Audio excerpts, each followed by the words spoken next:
Yeah. Okay. Hello, everyone. Welcome back. Welcome back to Concordia University Sports Space. Thanks for joining us today. It's the next. There's been a whole series of things. I don't even know what the number at. This is good. It's great to have you here. Today is Space Day at Force Space, and it's kind of an opportunity to meet the Space Concordia divisions, find behind the scenes what's happening with their projects. Before that, we'd like to begin by acknowledging that Concordia University is located on unceded Indigenous lands here in Chichage, Montreal. We respect the continued connections with the past, present, and future and our ongoing relationships with Indigenous and other peoples within the Montreal community. Here at Force Space, we work with our university community to help mobilize knowledge by co-creating daily activities, projects, chances to see things in development across the university. We're running today's event as a live stream Zoom meeting and live stream to YouTube as well. So those of you joining us on Zoom, just pop some questions into the chat. We can read them out later. Those of you here in the space, you know what to do. Okay. But that's very much my pleasure to hand it over to one of our members of the Space Health Division, Ramsa Sheikh. Ramsa, welcome in. Thank you so much. Hello, everybody. Thank you so much for being here. Today, our panel talks about human resilience in deep space. We have with us two wonderful panel moderators, Dr. Santiago Costantino, who is a professor in transitional research at UVM, and Mr. Michael Stolberg, who is a PhD candidate in human blood flow restriction training. So before we dive deep into the both of your research, I want to paint a bit of a picture regarding human health in space in general, right?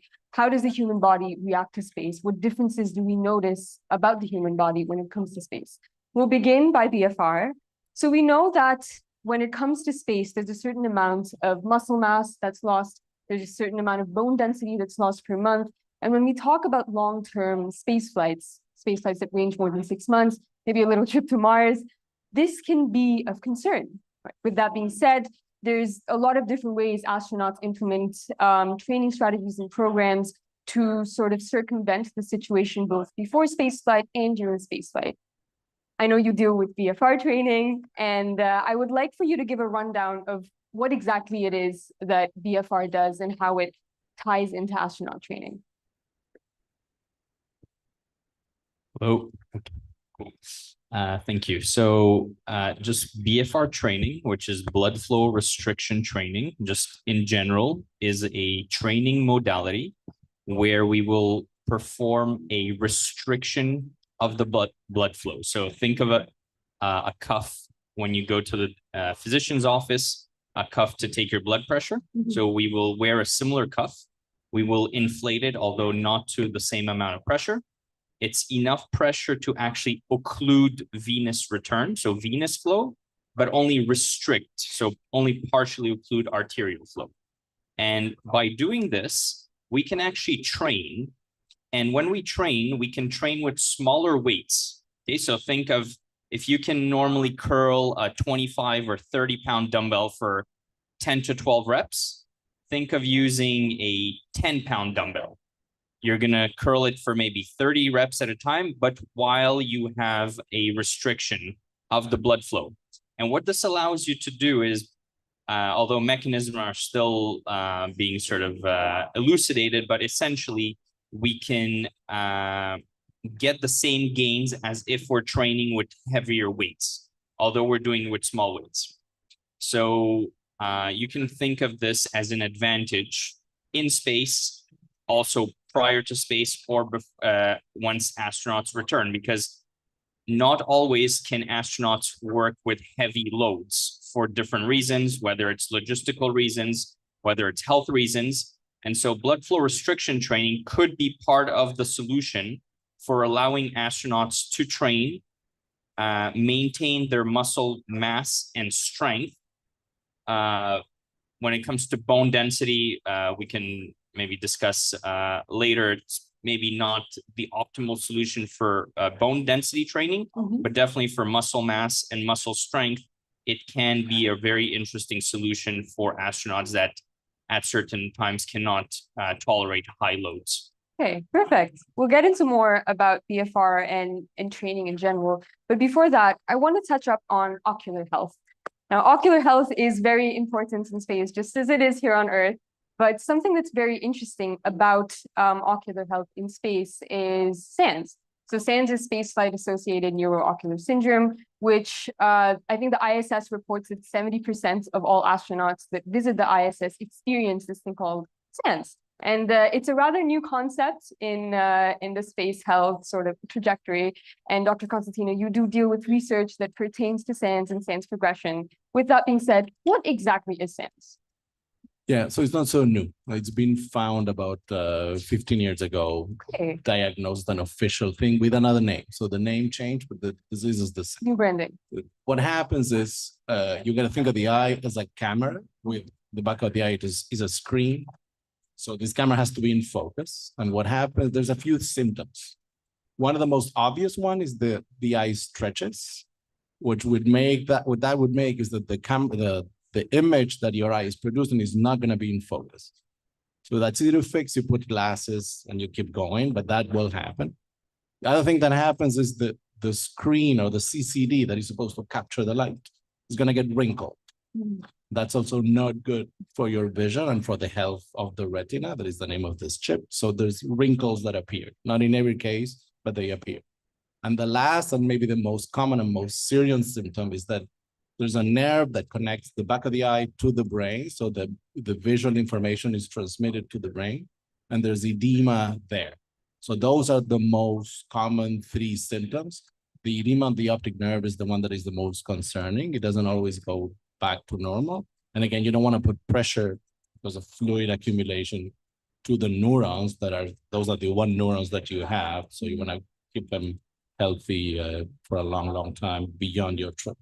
So those are kind of the most important symptoms of SANS, and trying to, not necessarily, but there's a lot of people trying to understand why that happens, and another bunch of people trying to understand what can be done about it. Okay, interesting. We'll get into more about the both of these, but moving on to your current research and painting a more general picture about what's going on currently in terms of space health. Michael, you are working on BFR research, but you also train athletes in general. You help make fitness plans and this and that. And so in terms of curating fitness plans and in terms of having active fitness plans in space, perhaps for astronauts, so that they're able to diagnose and work out and curate plans for themselves in real time. Do you think there's progress in that field? Are there any current fitness devices that could perhaps be used in spaceflight to help astronauts better their fitness? So right now, our astronauts are monitored with the biomonitor, which is essentially, it's actually made by a company here in Montreal, Carré Technologies, I believe. So we are monitoring things like heart rate, blood pressure, and whatnot on astronauts. If you see photos of David Saint-Jacques, last time he was in space, he was wearing a sort of a headband and kind of a very sort of tight to the skin, sleeveless shirt. He was essentially wearing that. So we are able to get kind of live feedback of some of the health parameters of astronauts. However, if you look at current elite athletes, the way they train, they are monitored. Let's say when they go to the gym, there are some of the higher end teams, they're actually monitoring every single rep. So for example, someone is going to be squatting, they're going to be monitoring the speed of the squat. They're going to be potentially monitoring how they balance their feet. So how much load is on one leg versus the other. How much force is produced concentrically, eccentrically. If they're jumping, when they're landing, what is happening. So that is currently happening with elite athletes. And we do implement monitoring systems in elite environments so that, let's say, when an athlete comes in, they're potentially quickly assessed. Maybe they're jumping. This is assessed against their baseline. So we know how they're feeling neuromuscularly. And then we do tailor the training for that day. So, you know, it was supposed to be a very heavy training. They come in neuromuscularly. They do not look in top shape. Most likely that hard training that was planned is not going to be done that day because, well, that will just put them even more in the hole. So I very much can see us implementing something similar whether aboard the ISS. Right now we have the ARED, which is the primary resistance training device that is used. I think we certainly could track things like speed of movement on there, and that could potentially be then put back into the monitoring of astronauts, understanding how they're feeling that day, what is the program for the week, for the month, and how well maybe we're adjusting some of the things that they're doing. So absolutely, I think especially, and we'll probably talk about that later, but as astronauts will have to become more self-sufficient because of communication issues, this will play a more important role, because essentially the astronauts will have to monitor themselves and be able to on the fly potentially change certain things to the training program. Yeah. Okay, perfect. When we talk about eye health, again, it's less easier to kind of work on that by yourself, and you would need to gather data from all different sorts, which is part of the research that you do in terms of understanding just how the eye reacts to space. And one of the things that you touch up on in your research, Dr. Costantino, is ocular rigidity, which is basically how flexible the eye is or how rigid the eye is when it comes to space. And ocular rigidity is one of those things that responds very heavily to pressure changes. And as we know, when we go up into space, there's microgravity, a little bit of a pressure change, if some may say. And this can tend to disrupt the ocular rigidity in the eye of astronauts. With that being said, how much of a role do things like these play in terms of ocular health? And when it comes to things like ocular rigidity, is it able to come back to baseline, and are these changes reversible? And how does that work? So let's put it that, I mean, ocular rigidity is our thing. So we have been working mainly on glaucoma, and the discoveries that we have made on glaucoma actually got translated lately to NASA. So the work we do with the astronauts is measure before they fly how stiff the tissues of their eye are, and when they come back, whether it's normal or they become more compliant. That's what actually happens. So we found that when astronauts come back, the tissues are more compliant than they were before they left. Does it come back to normal? We don't know, because, and nobody knows. Like, we have only measured these people a week after they come to Earth, but we don't know what happens, say, a year after. And that's actually what we want to look in the next 5 years. Our project finally got renewed, so we're going back to NASA to measure this. And one of the questions is it going back to normal? We don't know, but it's possible that no. And why I say this, because if you do statistics on who gets SANS, because not everybody gets it, if you fly twice and got it the first time, you're almost certain you're going to get it again. And if you didn't get it this first time, you're not as certain, but it's very likely you won't get it. So we do believe that this stiffness quality, it might come back, but you're still very susceptible to the way blood pressure changes in your body affects, in the end, the stiffness of your tissues. Okay, and just to follow up on that, when you talk about certain people being more susceptible to SANS and certain people not, are there certain biomarkers that make you go, okay, well, this person is more likely to get SANS compared to this person? Great question. That was the way we sold our first proposal. And the answer is we don't know. Okay. So one of the reasons why we don't know is because for actually finding those biomarkers, you need large cohorts normally to understand of all the changed, what was the relevant biomarker. And the cohorts of astronauts compared to when you do medical research are ridiculously small. So after 5 years, we got 13 individuals. So it's very complicated. We see some trends, putting stars and doing t-tests and things to actually say, this is the one thing that you have to look at in the health of this person before, so that you would know this guy is going to develop SANS. It's uncertain yet. Okay, interesting. Let's go back to fitness for a second. Let's come back to Earth for a second, actually. And let's go back to the point about athletes. So, Michael, you're very well versed in helping athletes reach their potential in terms of fitness and in terms of training.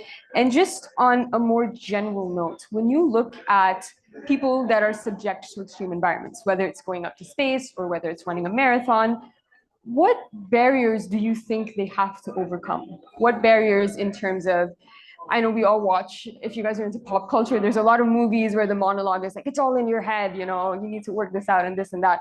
Are there mental barriers that you think astronauts and athletes face when it comes to gaining better fitness? Are there physical barriers, and how do you help them overcome those?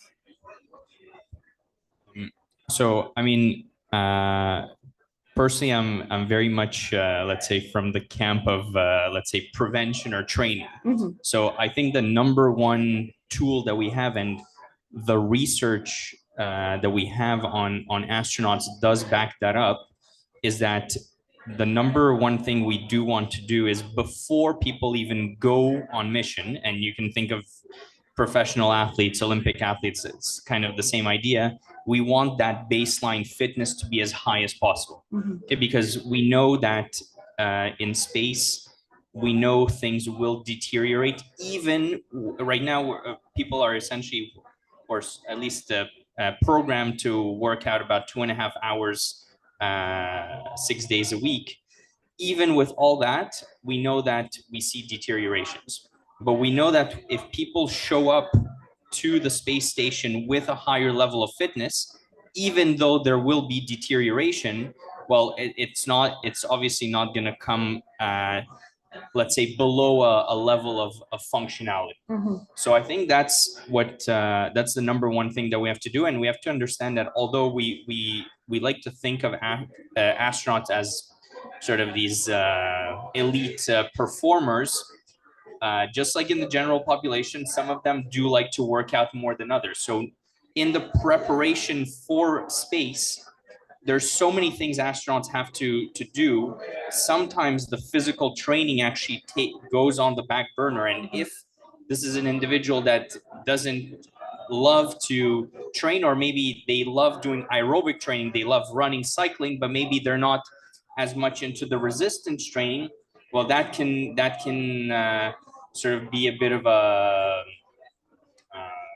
lapse in their training. So, and I think now, as we're looking beyond the ISS, as we're looking to the moon, as we're starting to think of how we're going to get people to Mars, we have to understand that right now, somebody who might not be in optimal condition, they're only going to be in space for 6 months, okay, maybe a year, and then they're coming back on Earth, and essentially their astronaut requirements are not really needed when they're back on Earth, because, well, they're not expected to be astronauts the day after they come back.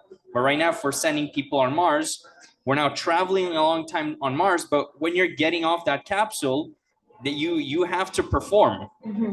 And then you have to also get back to Earth. So physical condition and the condition that you're coming into space is now probably even that much more important. So to me, I think the number one key is we need to have a more standardized way to train people, and so that we can ensure that even though there's going to be a drop off, we're still going to be above functionality levels to be able to function, on other planets, for example. Okay, and just to follow up on that real quick, sorry. When it comes to, for example, if we draw the comparison between athletes and astronauts, something that you can do is there's more controlled factors when it comes to athletes, like diet and nutrition, for example. You can count exactly how many calories an athlete is going to have per day and how that's going to impact their workouts. But space, on the other hand, is more restrictive when it comes to things like nutrition and diet. And you know that once you send up an astronaut into space, their diet becomes very restrictive compared to what they would have here on Earth. So is there a way that you sort of prep them in terms of circumventing these differences, or do you start beforehand, like keeping into account that this is what the diet's going to be like, this is what the nutrition is going to be like, and we're going to curate a plan accordingly? I'll be honest. So first of all, I'm not a nutritionist or dietitian, and that's really not my specialty. But I think probably you would want to prepare astronauts for what it is that they're. So you want to probably at the same time optimize things for before they leave to have. To make sure that any deficiencies are sort of taken care of. But you probably also want to prepare them in the sense for what they're going to be provided for on the space station, I'm assuming, so that it's not as much of it's not a huge, I guess, shock in terms of for their performance. But to be honest, this is not my area of That's expertise. understandable. That's understandable. Okay. Going back to SANS for a second, Doctor, I know you very briefly talked about being in a hospital cafeteria, but when you talk about things like SANS that are specific to space, and when you look at the data and when you look at sort of kind of the symptoms that come with things like SANS, did you notice any similarities between SANS and health conditions here on Earth? There's there's nothing that really looks alike, but there's few things that are shared with other pathologies. So the most common one, the most important one, I guess to me, is is these things about mechanics of the tissues that are commonalities with glaucoma, not because the symptoms are similar, but because the mechanics actually play a role in both. The wrinkles that you see are actually seen in something that is called hypotony maculopathy. So there's a few things here and there that are common. And usually the people that do research on either of them, that there's a feedback between what you develop for one condition to what happens in space and vice versa. So on that sense, it works. Okay. But rarely you're going to get the experience from SANS and bring something new that is not just a very specific technology to mankind. So I would say it's mostly the other way around. Okay. A lot of what you develop for on Earth has applications for this particular condition in space, same for training. There's a few things that you have to tweak for space, but most of the feedback goes actually the other way. Okay, interesting. Let's talk about a few things that are general to the both of your fields. So these are open-ended questions. Whoever would like to go first, whoever can get to the mic first. But in terms of space and connecting it back to Earth, we know that these are, as you mentioned, Michael, extreme environments, right? Space is really hard to gather data from and this and that because it is an extreme environment. And we live in a world today that is unfortunately very polarized. There's a lot of geopolitical conflicts, there's a lot of environmental conflicts, and that causes the creation of more extreme environments. So when it comes to health and fitness, be it muscular health, be it ocular health, how do you see the delivery of healthcare being presented in extreme environments? Okay, it varies a lot. So for the eye, there's pretty much nothing you can do. So you better do well. For things that are really, there's a lot of studies, say, for immunology deficiencies that happen when we are in space. And again, there's little that can be done, but there's a lot of analogs that can be used to actually understand these conditions better, like what you say, extreme environments. There's stations in Antarctica, that's actually called Concordia, where there's a lot of these things that are studied. So there's a lot of analogs that are good for the different conditions. Delivery is very complicated. The space station is ridiculously close, so it's a few kilometers above the surface of the Earth. Mars is a completely different ballgame, even for nutrition. So you were talking about nutrition. You kind of can control what these guys are going to eat, and you can ship things. When you go to Mars, you pack what you're going to eat for 3 years. So it's a completely different game. So I guess some remote monitoring can be done for some conditions from Earth, but you have to be completely autonomous, and there's nothing that can be done when you're away from a few kilometers away from the Earth. So it's a big challenge. And I guess mostly is monitoring other than delivering. So you got to train the astronauts, even for so the test that people do on their own eyes in the ISS is themselves. So they learn actually to do some prevention medicine or imaging of their own eyes. So they have to be very autonomous. And I guess that applies to pretty much everything. You cannot send an ambulance anywhere. Okay. So the key is just preparation. Literally, preparation is key. On the physical side, I think partly COVID showed us some of the solutions. So people who were saying, oh no, I can only train or I can only rehab my patients. I have to absolutely touch them. All of a sudden, people were forced into these remote environments, remote sessions, and people were finding solutions. And we do see that physical training, even rehab, can be effectively delivered remotely. And that is something that we're currently looking into in our research, doing blood flow restriction training in a remote environment, with the idea of, if you think in Canada, maybe we don't think that this is an extreme environment, but we have people that live in very rural, or even, it's probably beyond rural, in the Arctic, where even if you want to go see a physiotherapist, a kinesiologist, you can't. And if there's a blizzard, it's not happening maybe for a week. So our idea is we can maybe have these care packages that involve things like blood flow restriction, little weights, little elastic, very minimalistic things, and monitoring people remotely through video, having, again, feedback, things like very simple things like rating of perceived exertion, pain, again, having the video feedback, seeing how they're doing, having video conferences with them, checking in with them on a regular basis to still be able to provide them with effective tools to train and rehab.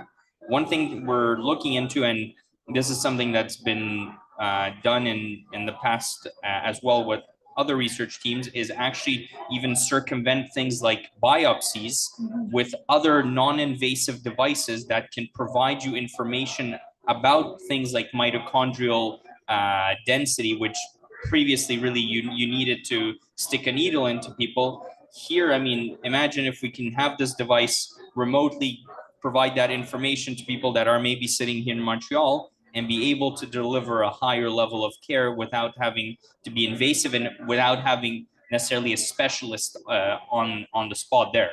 And we can think of how that could also then be translated to astronauts. Okay, interesting.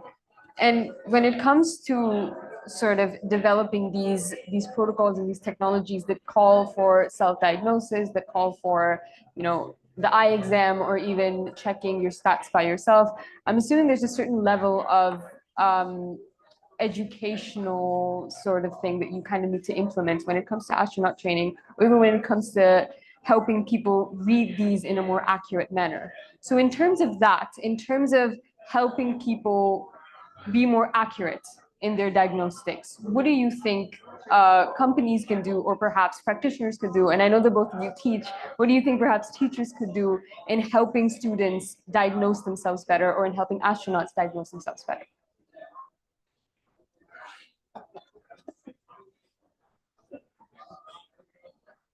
The answer is I don't know.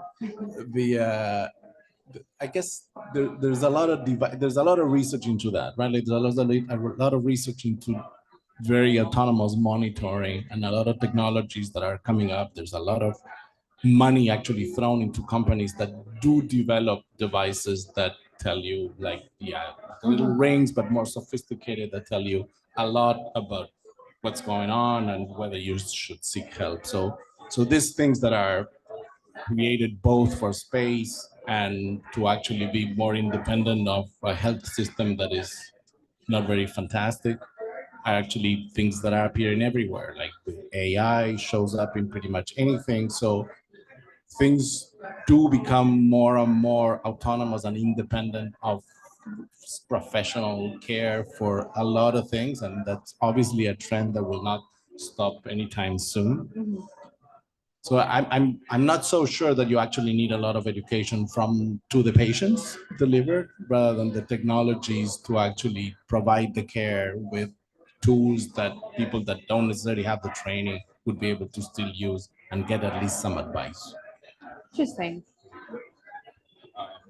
Yeah, I mean, maybe to piggyback on that, if you look at how we treat elite athletes right now, or even people, like special forces operators, they are constantly being monitored and feedback is given, and decisions are being made based on that monitoring. But they don't necessarily have to understand the intricacies of the device that is monitoring them because it's essentially spitting out the information. But where I think maybe there is probably a distinction when it comes to like general population versus astronauts is if there are things that do need to be operated that are maybe more complex. I think that's the advantage with the astronauts is just that, I mean, these are, you know, very educated people. They have a very sort of a broad knowledge base, and I guess they're also very good at learning new things. So it's probably easier to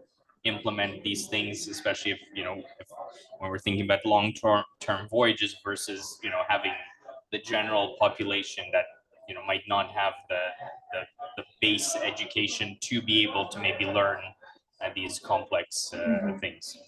Interesting. The reason I ask this is because just before we move on to questions from the audience, is that space is a very up and coming field. When I talked to the both of you, and when the both of you were students, you mentioned that it was only after the International Space Station and all of these big missions that space health really became a thing. And the both of you kind of stumbled onto space health. It wasn't something that you were like concretely like, this is what I'm going to do. But for the people here, for people at Space Concordia, for the students around the world that are interested in fields like space health or in fields regarding how human physiology is affected by space, what advice do you have for them? How do you tell them to approach the subject matter? Okay, the way I see space health coming is there's two things that seem to be happening. One is missions such as trying to go to Mars, even though there's no date because there's a lot of technologies that are not at all resolved. So we're not going anytime soon. And the other thing that is coming is tourism. Call it what you want, but that's another market that is opening. Is that an exciting avenue? Follow medicine for rich people going to space? I'm not sure exactly what to advise regarding that. The other part, I find it exciting, like doing space travel for research or mankind exploration is still something that to me is exciting. Yet, as I said on the phone, the market is very small. So I guess the advice would be find an on-Earth application that is very interesting, and there's likely going to be an opportunity to apply some of what you learn for the general population to space rather than trying to specialize in a tiny detail of the health of astronauts that is going to be a concern. So my advice, I guess, would be that, like, open your mind, go for something that is helpful for a lot of people, and you will eventually find an application in space.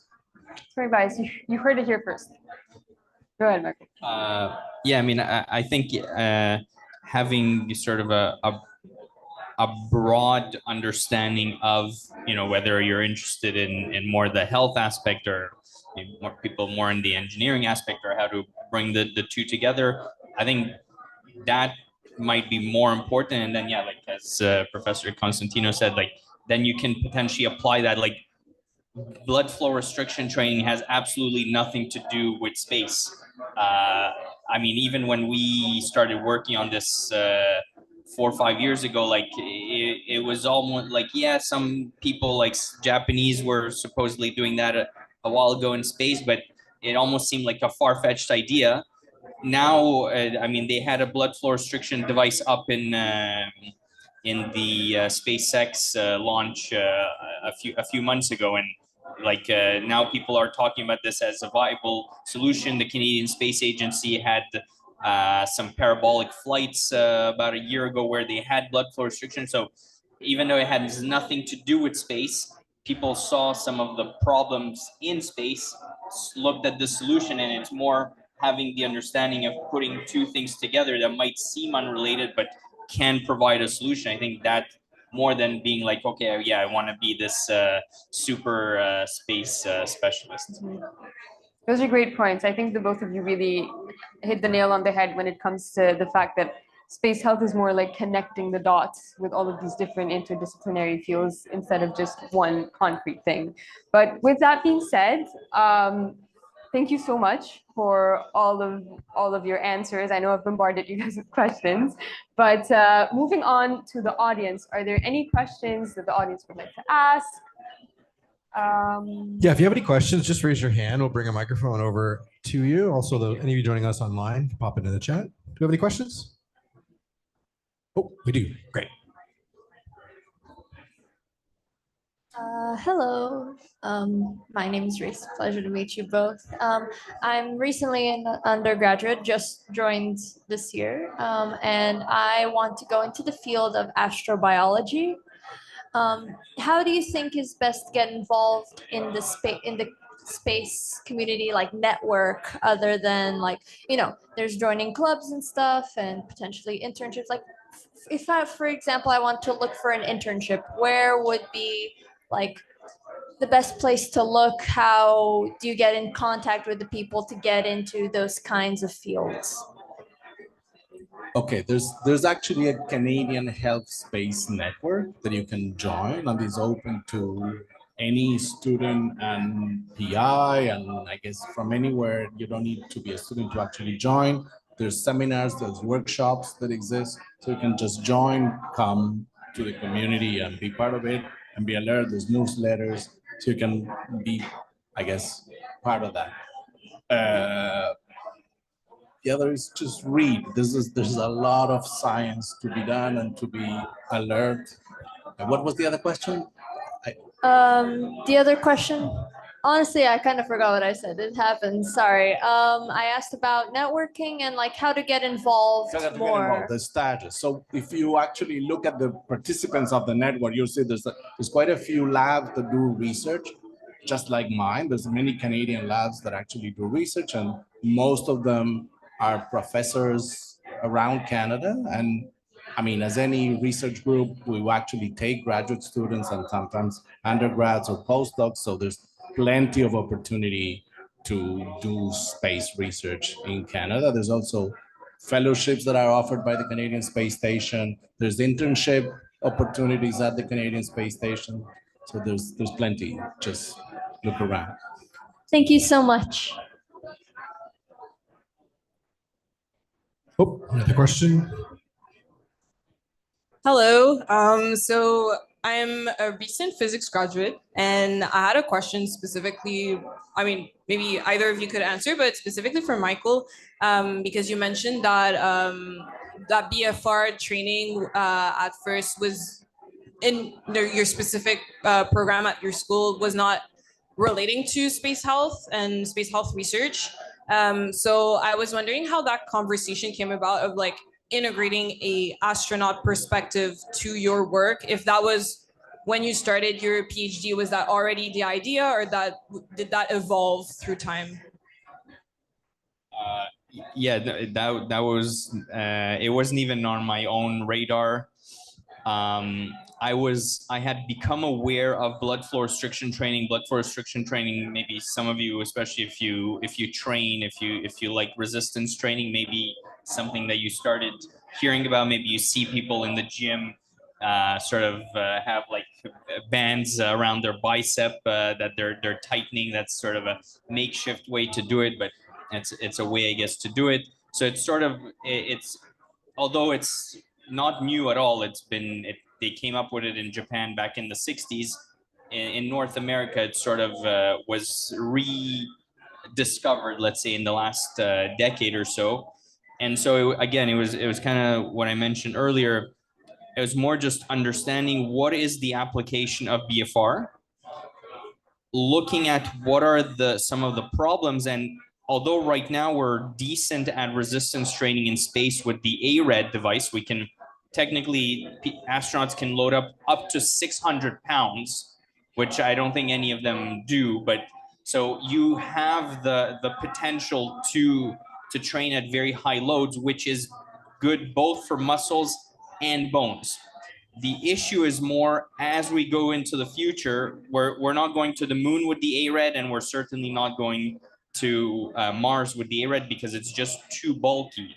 And so we kind of made these new strides by giving the predecessor of the ARED, the IRED, I think, had only 300-pound capacity. And we've seen that some astronauts, especially for the upper body, actually are coming back on Earth after space mission stronger than they were before. Okay, so it is effective, but we know for things like bones, we're not quite there. But the thing is, we're not going to the moon or Mars in the A-red. So what solutions can we bring to the table that are minimalistic because the capsules are smaller? Maybe don't require as much weight, again, because you don't and oh well, what do we have here on BFR? Kind of checks off these things. Let's try to put the two together, and maybe it's crazy, but hey, if it works, maybe we have something there. So it was more that than me having a brilliant idea. Yes. Thank you so much. Are there any other questions in the audience or anyone online? Feel free to type your question into the chat if you are joining us online. Any other questions in the space? Okay. Well, I think maybe we'll wrap up here then. Perfect. Thank you so much. I'll hand it to you if you have any closing words. Thank you so much for being here. We really appreciate it. Like, you guys have taken a lot of time out for this. And hopefully the audience learned something today. The people in the chat learned something today. And yeah, it was a pleasure having you guys. Wonderful. Thank you all so much for being here with us today. And thank you all for coming into Space today and activating this conversation. For those of you online and those of you here in the space, thank you for your questions. We're going to be closing up the Zoom and the live stream now because I think we're moving into in-person only questions for the rest of the day. So we'll say goodbye to those of you online.